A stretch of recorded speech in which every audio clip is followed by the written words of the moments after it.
or another, I'm gonna find you. I'm gonna get you one way. Maybe real soon. Hey guys, what's going on, and welcome back to What Shall We Do Next. And today is the day I waited 29 years for. Actually, not today. It was actually the 30th. But last night, I finally got around to watching Hocus Pocus 2. Oh, come on, don't cry. Not for this video. I'm not gonna cry in a Hocus Pocus video. I might, actually. Oh my god, I don't even know what to say. I loved it. I really did. And I was going into it very, very nervous because it's a movie that I hold very dear to my heart. I've grew up with it since probably for as long as I can remember. I still to this day talk about it with my grandparents who I used to watch it. They used to have the VHS tape. And that's kind of how I grew up. I've got a lot of childhood memories attached to Hocus Pocus. And I'm also rocking my Hocus Pocus shirt today for the occasion. But as you guys know, I am a very big fan of Hocus Pocus, and for anything it was a very dangerous thing to try to create a sequel, especially so far into the future when we're living in a time where everything's pushing a political agenda, or everything's trying to be woke, and everything's trying to do this and that, and they ruin a lot of things by doing that. And I was thinking, this is a very dangerous thing for me, because they're making a sequel to something that means so much to me, and it could potentially ruin it. It could ruin my whole life. And that's not even exaggeration. So I did go into it a little bit nervous, but I do know that, Bette Midler, the lead who plays Winifred Sanderson, she's been advocating for this for years. I made videos back in 2014 on this channel saying about, because I'd followed Bette Midler for so long, and she was always trying to put it out there into the social media world that she wants a Hocus Pocus 2. She always did say that Winifred Sanderson and Hocus Pocus was actually one of her favorite things she ever did in her career. And so it meant a lot to her too. But the other two witches, Kathy Najimy and Sarah Jessica Parker, they also agreed to doing Hocus Pocus 2. But it was Disney that wouldn't do it for such a long time. But then it's like a nostalgia thing. Like they say, nostalgia sells. And I guess people who are from my generation who grew up with Hocus Pocus, somehow they've heard about it and they've heard the rumors, and it's kind of woke people up to the idea, and people got behind it. Yeah, Hocus Pocus is one of my favorite Halloween movies when I was a kid. So many people started to talk about it. It spread. It came back around to Disney, and eventually they said yes. So that's why we got Hocus Pocus 2. The movie itself, I loved it. I feel like it felt a little longer than the first one, which it was. This one was an hour and 46 minutes or something like that. The first one was only a very short movie, just over an hour and 20 minutes, I think. So it did feel more like an actual movie, and you could tell by the graphics and the special effects that not just it was modern, but it was also there was a much bigger budget for this movie than the first movie. The first movie was a pretty low budget. It wasn't supposed to be this big thing that it became, but it really I guess it just means a lot to people. This movie was a lot more.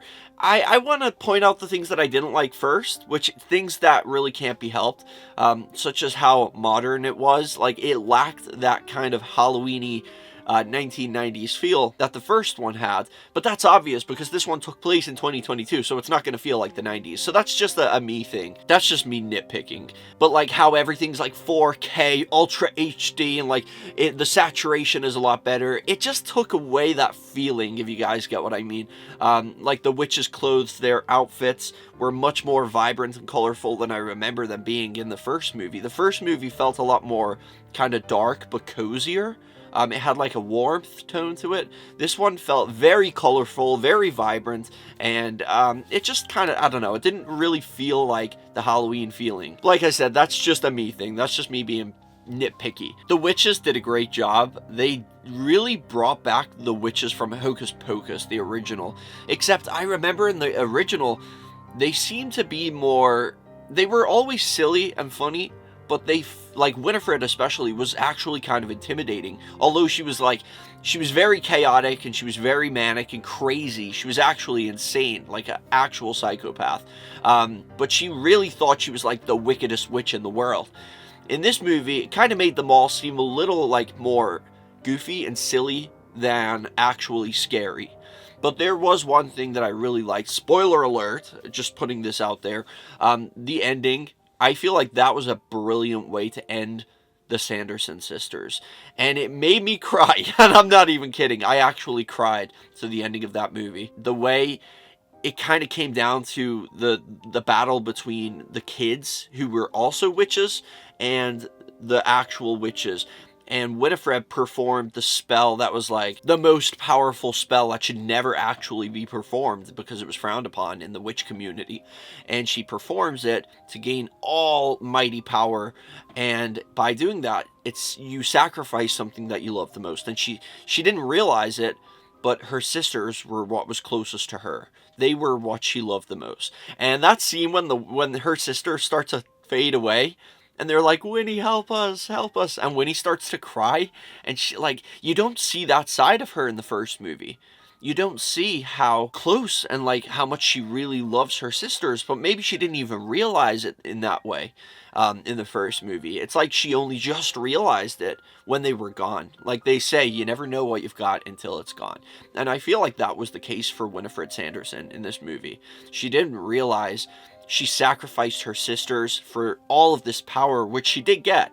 But she instantly, when she realized it meant that it costed her her sisters, she suddenly didn't want to do it anymore. She wanted to sacrifice all of her magic, all of her spells. She said, none of that means anything without my sisters. And that broke my fucking heart, because seeing Winifred Sanderson, of all people, crying and sad, and she even said something like, she was like, what is this feeling inside me? I think it's my heart. It's broken. And that was like, I was fucking heartbroken at that scene too. But like, oh man. And then she's begging the girls to like reverse the spell so that she can give up all of her powers. The girl even says to her, she's like, are you gonna give up all of your powers just to get them back? And she was like, yes, yes, none of that means anything to me without my dear sisters. And like, it was really emotional, the ending to me. And the really sad part when the book starts to cry, and like the book with the eye, and there's like a tear running down. I kind of predicted that was going to happen because it showed the book's eye a couple of times, and like Winifred was begging the book to do something, like show a spell that can get her sisters back. And the book kind of had, even though it's just an eye and it has no face, it was doing this like, it had like a sad, like this look. It had that puppy dog look, even though it's just one eye.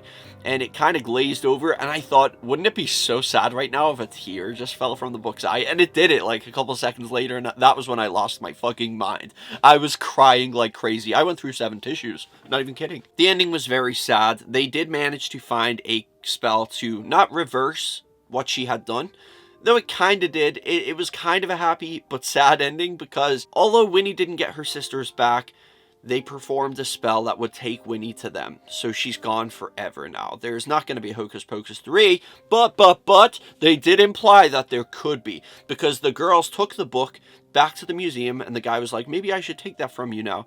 And she says, no, I think I'm going to hold on to it, because the book started to listen to this girl because she discovered she has witchcraft powers. So that's where I feel like there's going to be a problem, because I wasn't a big fan of the main actors in this movie. I didn't think they were like that. They weren't that much to like, not like the first movie. They were okay. They were nice and everything. There wasn't anything to hate about them, but they were just like, I didn't feel the attachment to them. I was kind of rooting for the witches in this movie, weirdly. But when she took the book, and she says, I'm going to keep it. Book needs a new friend. And the book's still awake. Like usually when Winifred dies, the book goes back to sleep.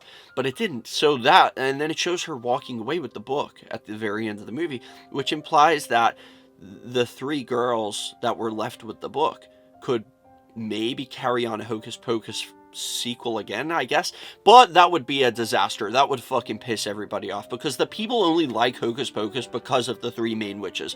If they try and make a Hocus Pocus 3 with 3 different lead roles as the witches, that's not going to go down well at all for Disney or Hocus Pocus, and I feel like that would just be the worst thing you could possibly do. I also loved about this movie that they did a little bit of a prequel at the beginning of the movie. It showed a little bit of the Sanderson sisters' upbringing, how they lived in Salem back in 16 1653, I think it was, like 40 years before the first movie took place. So you kind of see a little bit of how they grew up, and they lived in a cabin. We still never got to see the mom, though. That's crazy. I thought there was going to be like the mom was going to be in this, because in the first movie they often talked about their mother, and they would be like, what would mother say if she could see us like this, and stuff like that. There was no mention of her mom or dad at all in this movie. The Sanderson sisters just live together in a little cabin, and you kind of see which kind of confused me, because it was a bird that turned into a witch. Like it was an eagle or something that turned into a witch, and then she gave the girls the book because it was Winnie's 16th birthday. But in the first movie, it was told that Winifred received the book from the devil himself. So that kind of confused me a little bit. There was a lot of stuff in this that they kept.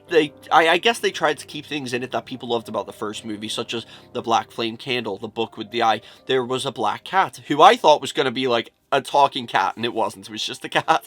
So that kind of tricked me a little bit. They even brought back the flying on cleaning appliances, like the vacuum cleaner and the mop and the broom, like they did in the first movie, but they used updated versions, and that was pretty funny. Like Mary's flying on like what are they called? The Roombas or something like that. It's like a round vacuum. My mom has one. It like just does it by itself, goes around the room, and Mary's like flying on two of them. That's pretty funny. It basically was kind of like what I expected. I just wasn't expecting the ending. I wasn't even expecting there to be like a little bit of a prequel at the beginning of the movie, so that was a nice surprise too. Overall, I loved this movie. I think they did a great job. I just hope they don't try to milk it and try to make a Hocus Pocus 3 with those other 3 girls as the lead role. That would just really ruin my life. But guys, let me know in the comment section, have you watched Hocus Pocus yet? I'm hoping you have, otherwise you've just got a bunch of spoilers. But if you have, what did you think of it? Do you prefer the first movie or the second one? Personally, I think you can't really compete with the first one. It's always going to be a classic.